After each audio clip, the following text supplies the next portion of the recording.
See if you can identify with this. Do you ever feel like your prayers just aren't working? You see God answering prayers for other people, but for you,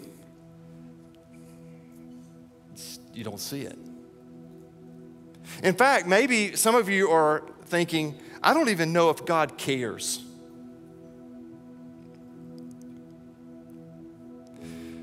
When I think about my life, and I think about all that's going on in my life, God, there's no way that you really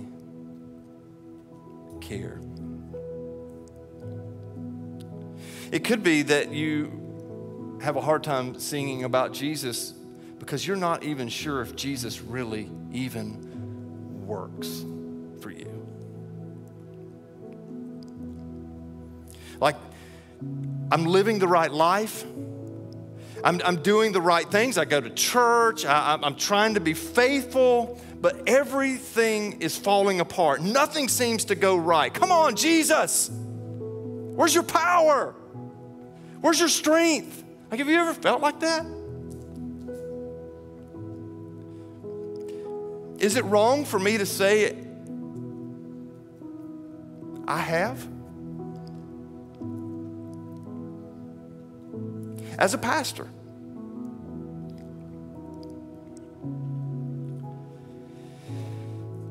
Maybe you're here today and your story is somewhat like mine, like you grew up in church. Like your earliest memories are in the church. That's me, that's my story. I can remember going to church, like being in the preschool, and we had this thing back in the day called, it was junior church. Anybody go to junior church? We had junior church at our church. It was like the children's ministry. Man, junior church was good. Like maybe some of you, you're here and you grew up in church. You went to junior church. You learned all the stories about Jesus. You sang the songs about Jesus, like you know them. Like I've got the joy, joy, joy, joy down in my heart. Where? Down in my heart. Down in my heart. I've got the joy, joy, joy. I mean, you've got that, right? There's some junior church people here today. But maybe you don't feel that joy. You went to youth group.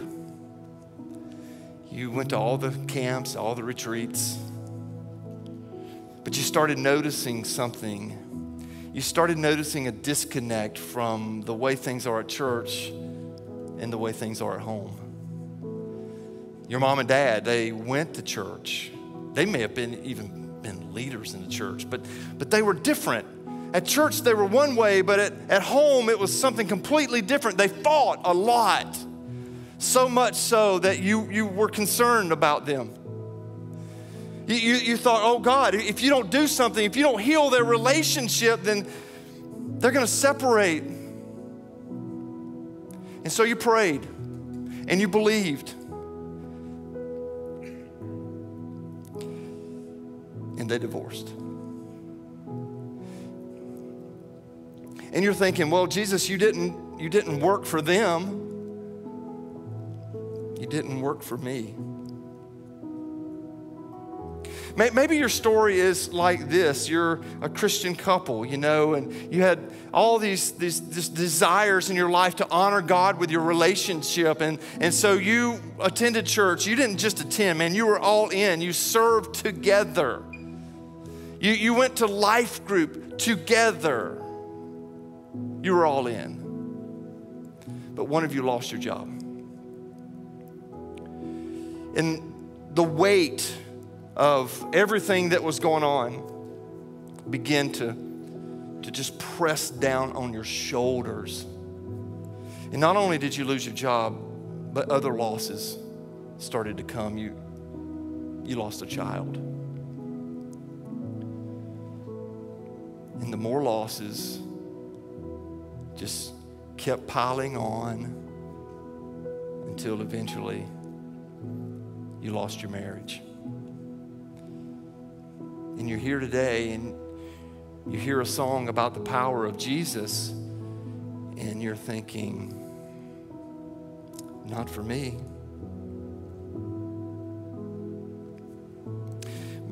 I know those are extreme. Maybe yours is not that extreme. Maybe you're here today and like you come to church regularly. You read your Bible. Right now, you're going through the Bible in 1 year. You've got a Bible plan going on. You may even have a streak. Life is good. You've got a fairly decent job. You live in a really nice neighborhood. You drive a nice car. You've got lots and lots of friends. And yet, you don't like where you are right now. It's like following Jesus. I'm not sure if it really works. Well, today, we are starting a comeback series. We all like comebacks, right? I love them. I love it when the underdog comes back.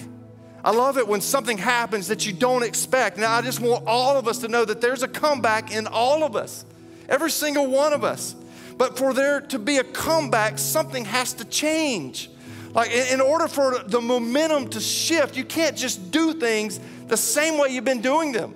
If you're a football team or a basketball team or any sports team and you want a comeback, you can't call the same plays.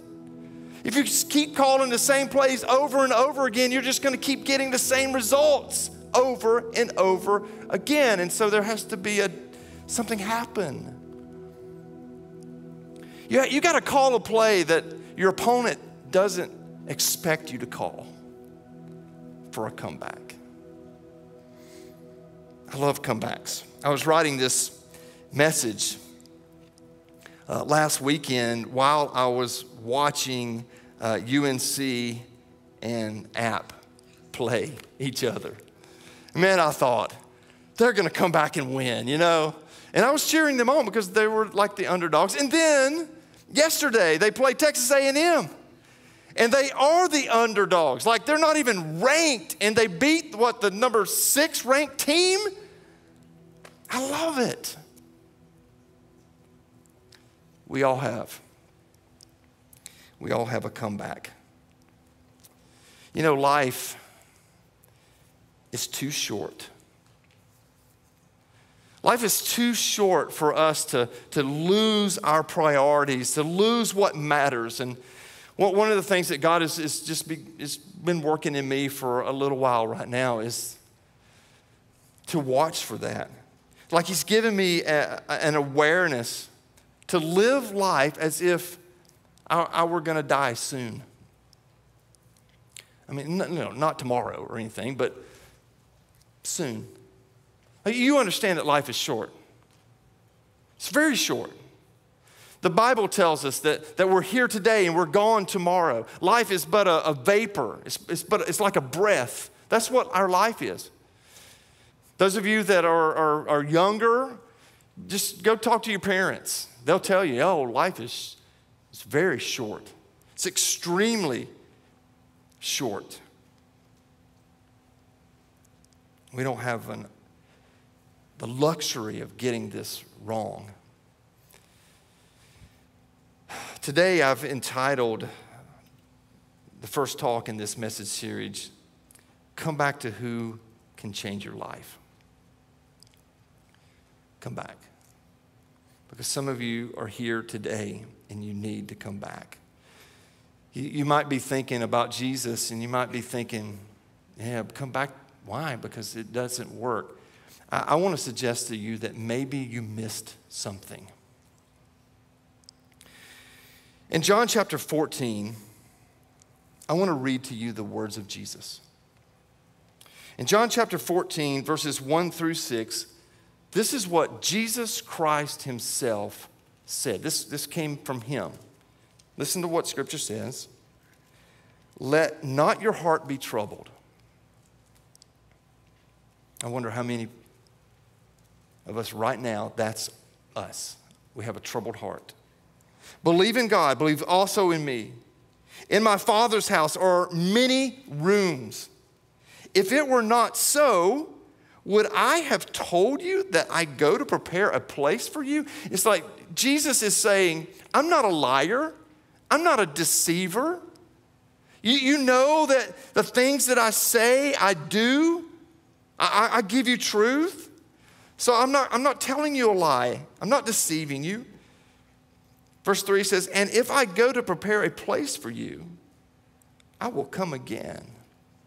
And I will take you to myself, that where I am, you may be also. And you know the way. Now, if you have a Bible, you might underline those two words, the way. And you know the way. The way. You know the way to where I'm going. Verse 5 says, Thomas said to him, Lord, we do not know where you are going.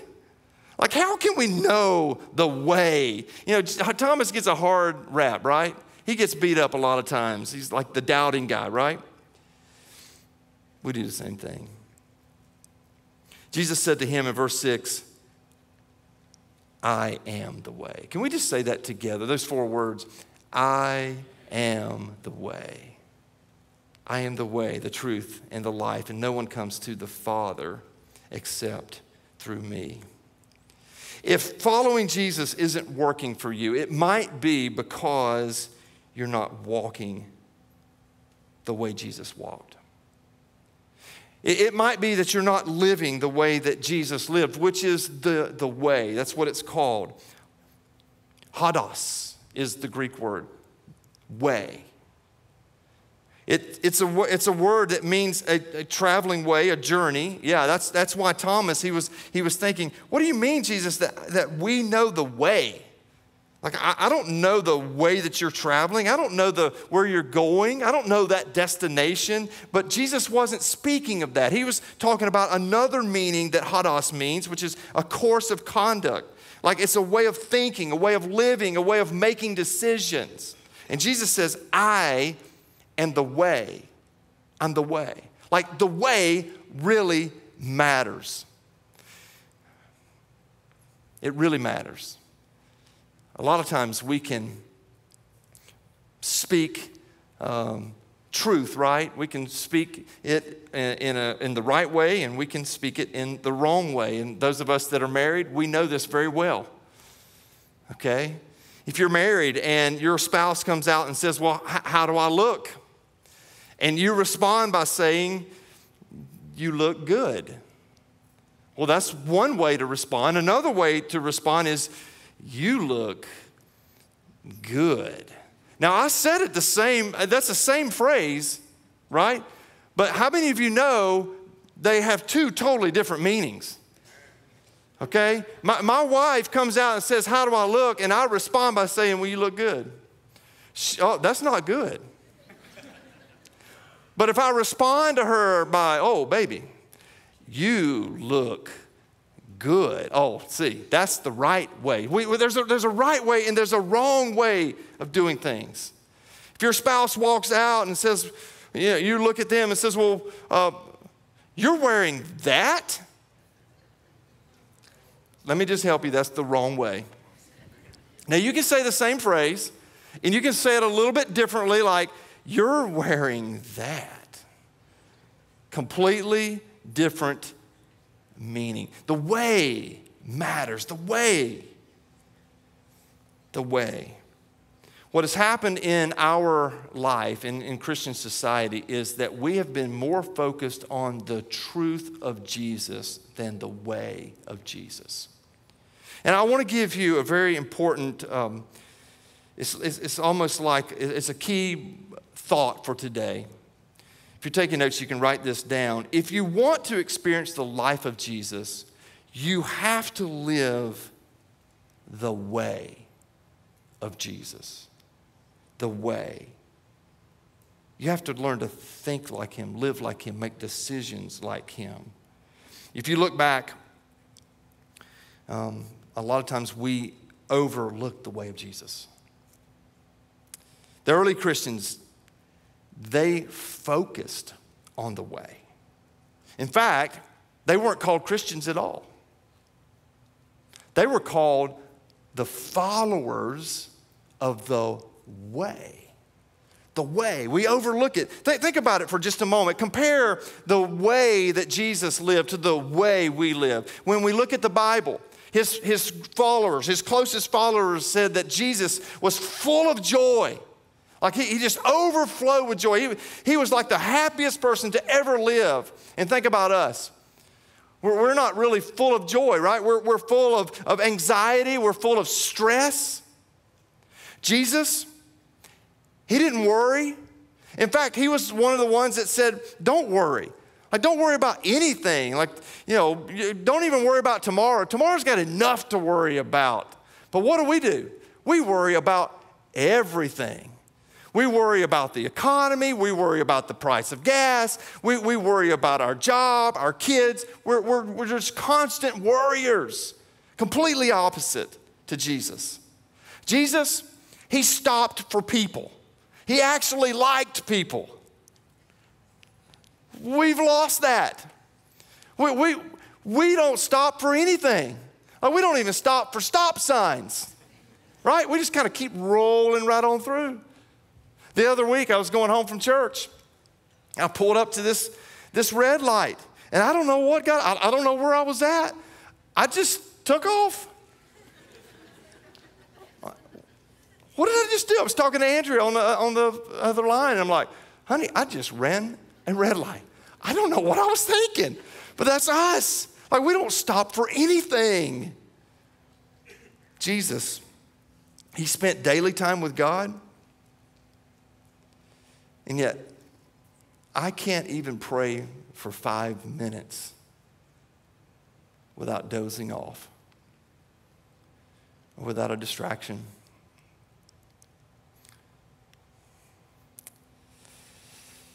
Think about Jesus.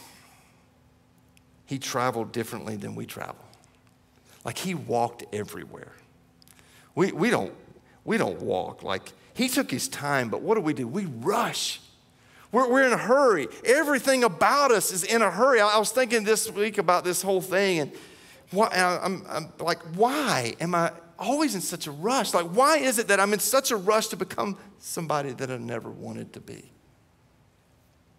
I'm always working. I'm always overwhelmed. I've always got a little bit of anxiety and worry, and it's like I've just become no fun. I wonder how many of you, that's your story. I've got this really cool app on my phone. I wonder if you have it. It's called Time Hop. Anybody have Time Hop? That's for the old people in here. I know. Students, one of these days you'll have it. And there'll be something different. But Time Hop, I love Time Hop because every day something different pops up on my Time Hop. It shows me a picture from like 2 years ago, 5 years ago, 15 years ago, 20 years ago, and I'm able to relive a memory. And so what I do is I'll drive my kids crazy because I send them these pictures. I have a son-in-law, and so he wasn't around when my oldest got to grow up, and so I love to send him pictures of her when she was very young to embarrass her, right? And I love looking at Time Hop because it reminds me of the past. In fact, I brought a few. I'll just show you some. This is just some pictures that I've sent, but it's really fun to look at Time Hop. Like when I'm looking at this, I can think back 6 years ago when my oldest daughter was cheering and she's falling because bases are not supposed to go on top. They're supposed to stay on the bottom. And that didn't work out so well for her. But I just think back to the past. I think back to those moments when I was able to play in the sand with my girls. Or when I could lay on a couch and hold them. Or the time I walked in and Caden was asleep underneath the bed. My kids didn't sleep in the beds. They slept underneath the beds. But I love that because I'm able to look back. And you know what I think about when I look back? I think about, where did time go? Like, why did I rush through it? And when I think about that, let me tell you what I think about. I think about some of you. Some of you that have young children and you're hurrying through life, you're rushing through, and one of these days, you're going to look back on your time hop and you're going to think, where did time go?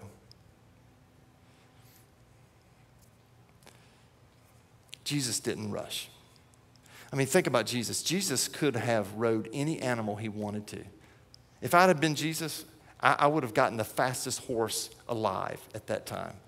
But he rode a donkey.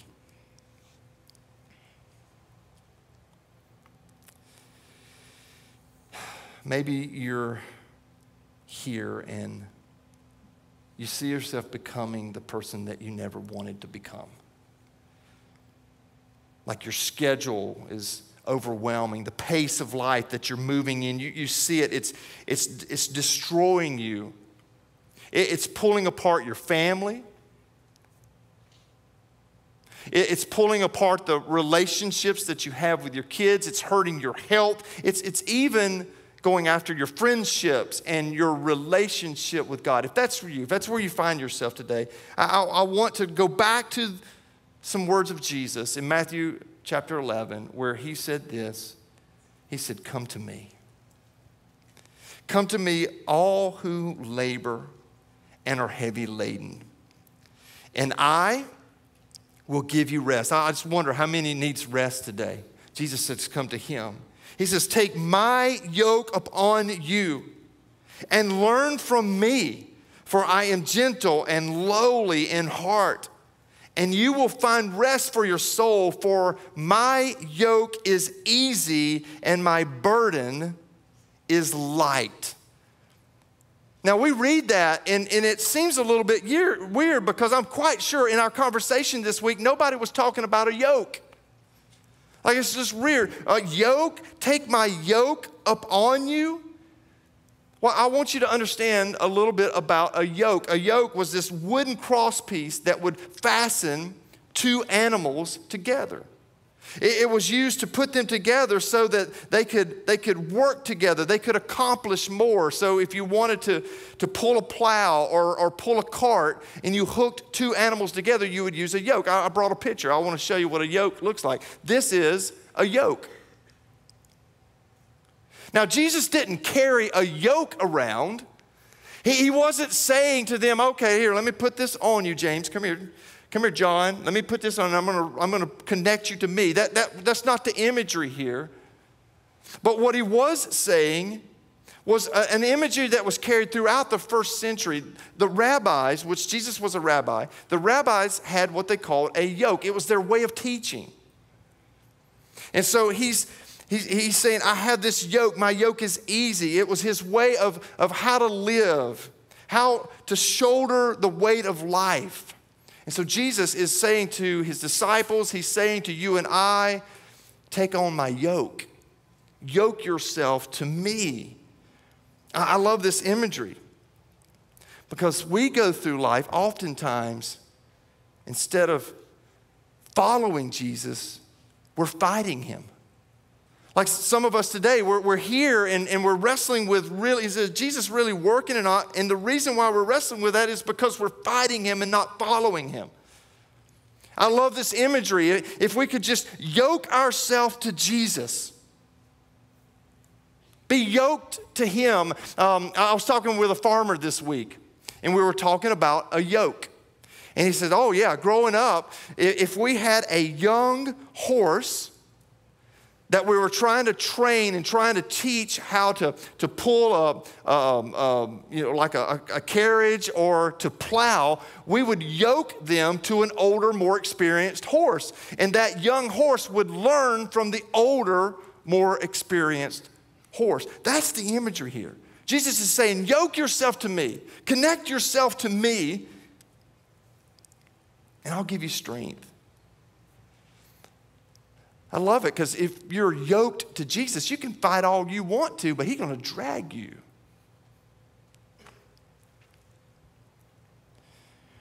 To live the way of Jesus centered around three basic goals. This would be the goals of the early Christians, the early followers of the way.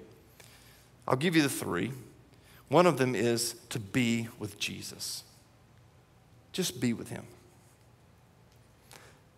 How many of you this week, you were with Jesus? See, you be with Jesus so that you can do number two, which is to be like Jesus. That's for us as followers of Jesus. That is what we do. We're to become like Jesus, be like him. That was his followers. When you followed a rabbi, you wanted to yoke yourself to that rabbi so that you could learn their ways, live their ways, so that you could be like them, and so that you could do number three, which is do what Jesus would do if he were you. Like the whole point was to model your life after Jesus. To live the hadas. To live the way. Now I know what you're thinking. Yeah, but Jesus didn't oversee 1,000 people. He wasn't a mom with 5 kids going from soccer practice to volleyball practice. I mean, Jesus didn't have all this responsibility. It was just him. Now, think about Jesus for just a moment. Think about Jesus. He was the Son of God.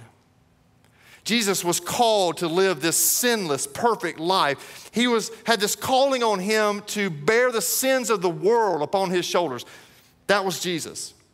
And yet, Jesus still made time to disconnect and to spend time with the Father.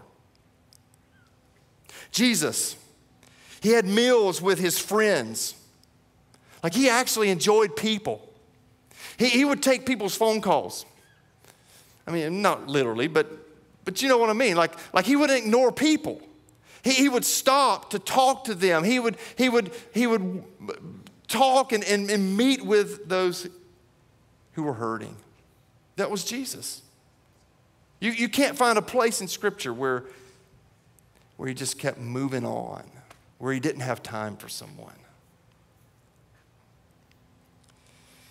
If you don't like where your life is headed, if you're becoming a person that you never wanted to become, there is something better.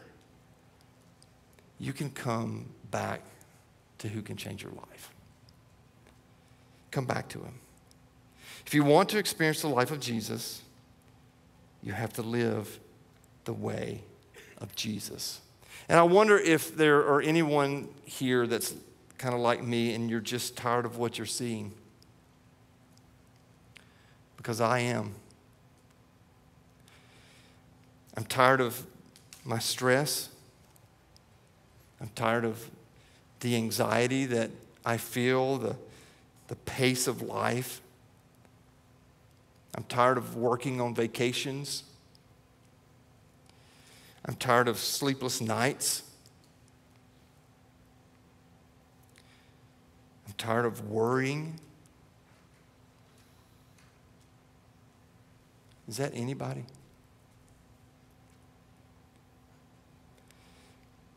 See, it's not enough to just know the truth of Jesus. Like, oh, Jesus, I know you're the Son of God.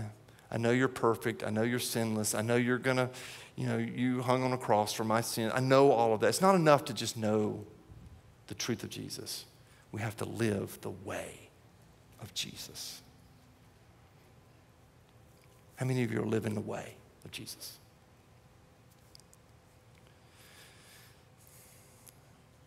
I have a sneaky suspicion that might be why we misunderstand him. So what do you do with this? Honestly, I don't know. Because I'm new at this. Like the Lord is still working on my heart. Can't tell you how many times in just the last couple of weeks I've been trying things and praying about things and I missed the mark. The pace just keeps moving on. The schedule never changes.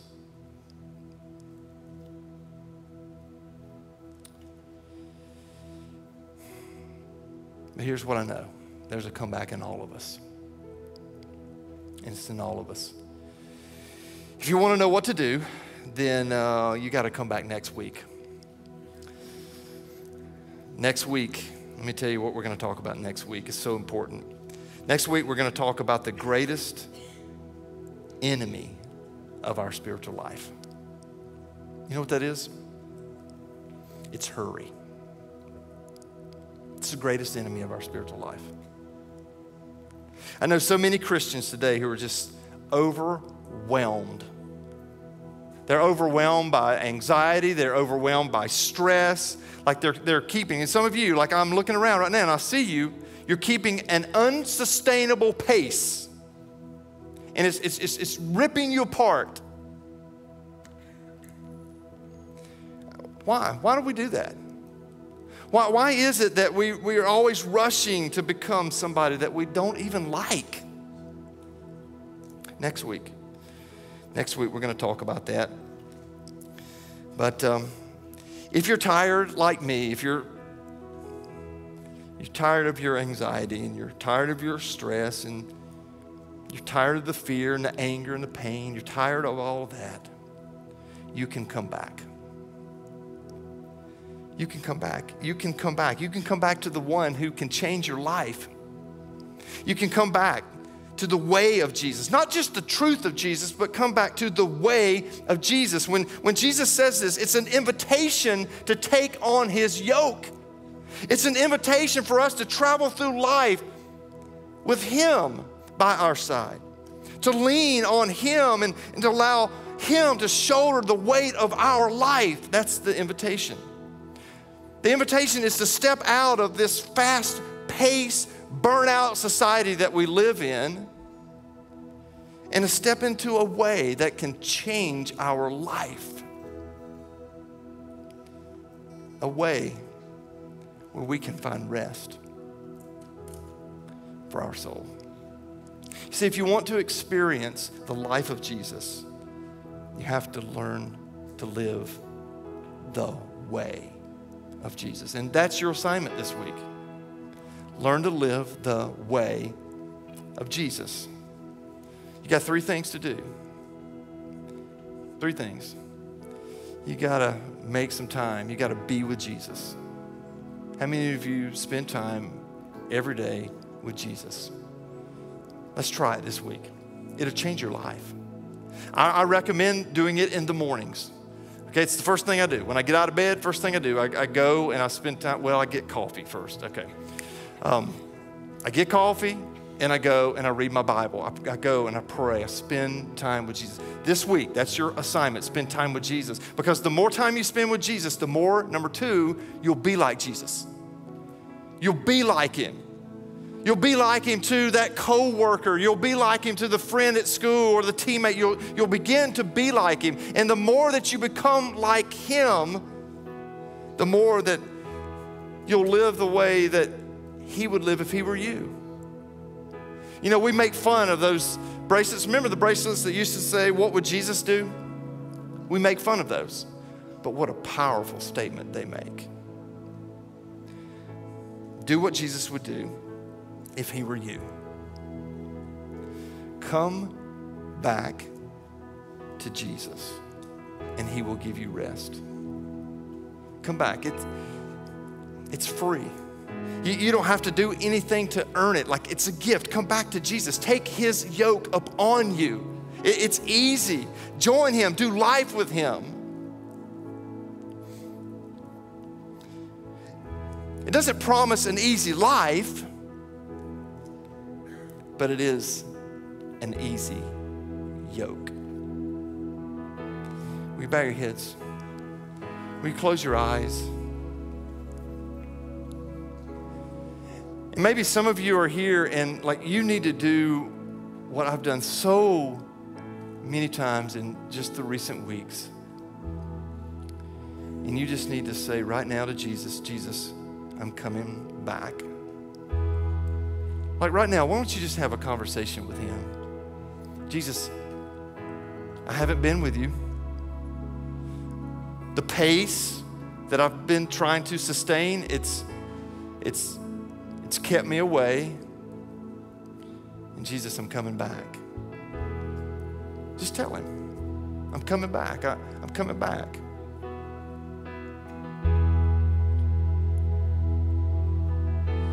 There's others of you here today, and when you think about your life with Jesus, there's not a whole lot to think about. Because there's never been a time in your life when you've surrendered all that you are and all that you have to him. I want to encourage you today. The only way for you to change, the only way for you to feel that burden ease up is to be yoked to Jesus. Like to connect your life to his. There's a strength there, there's a power there. I wonder, have you ever done that? Has there ever been a time in your life when you've said yes to Jesus? Well, I want to give you that opportunity right now. Say yes. Say yes to the one that can come into your life and can change everything. The one he's the momentum shifter for you. He's the one that changes it all. It's Jesus. Has there ever been a time in your life when you've surrendered your life to Jesus, when you've said yes to him? The Bible says that if we would confess with our mouth that Jesus is Lord and believe in our heart that God raised him from the dead, we would be saved. We would be transformed. Our sins would be forgiven. And so I want to give you an opportunity right now, wherever you are, whether you're here in person or you're watching on the other side of a screen, why don't you say yes to Jesus right now? Just call out to him. Say his name, Jesus.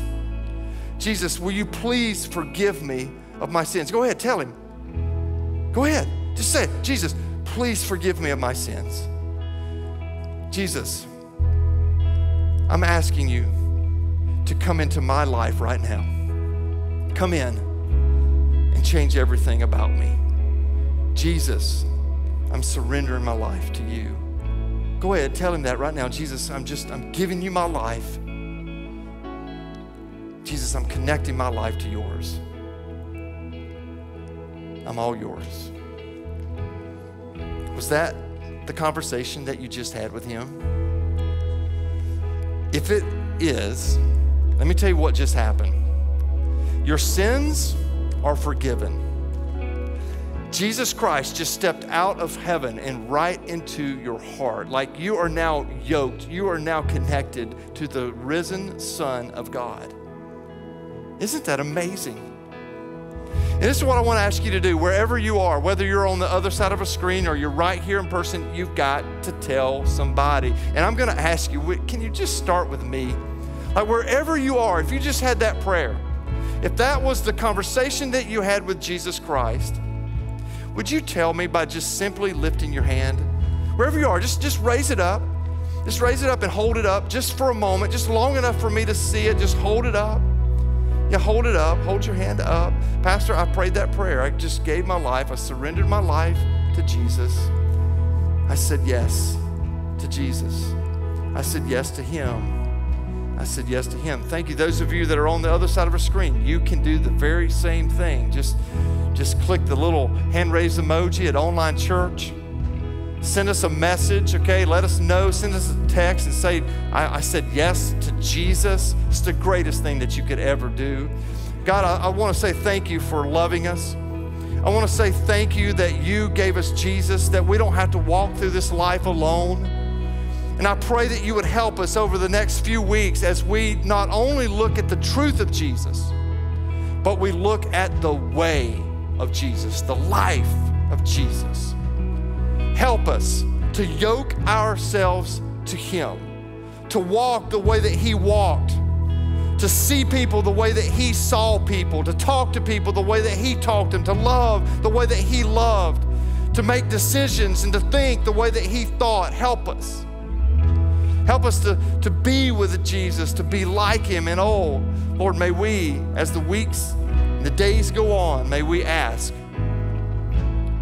am I living and responding the way that Jesus would live and respond if he were me? Jesus, I pray that you would take the burden, relieve the strain, the weight on our shoulders. We surrender it all to you. We thank you for changing lives today. And it is in the name of Jesus we pray. And all of God's people said, what a great service. Thank you so much, Pastor Lance, for sharing that incredible word. How amazing is it that we serve a God that wants us to come back? He doesn't tell us it's too late or we're too far gone, but he is waiting with open arms. And, you know, I love how Pastor Lance said, if you want to experience the life of Jesus, you have to live the way of Jesus. That's a great call to action. And hey, if you prayed that prayer at the end and you dedicated your life to Jesus, like Pastor Lance said, you have to tell somebody. So right now, our online hosts are dropping a link in the chat rooms. Click that and let somebody know. And hey, if you dedicated your life to Christ, your next step is baptism. And we are going to be baptizing here in just a couple of weeks, October 9th. And we would love to be a part of that next step with you, so you can sign up for that on our website, theliftlive.com. Thank you guys so much for tuning in. We love you, and we'll see you next week.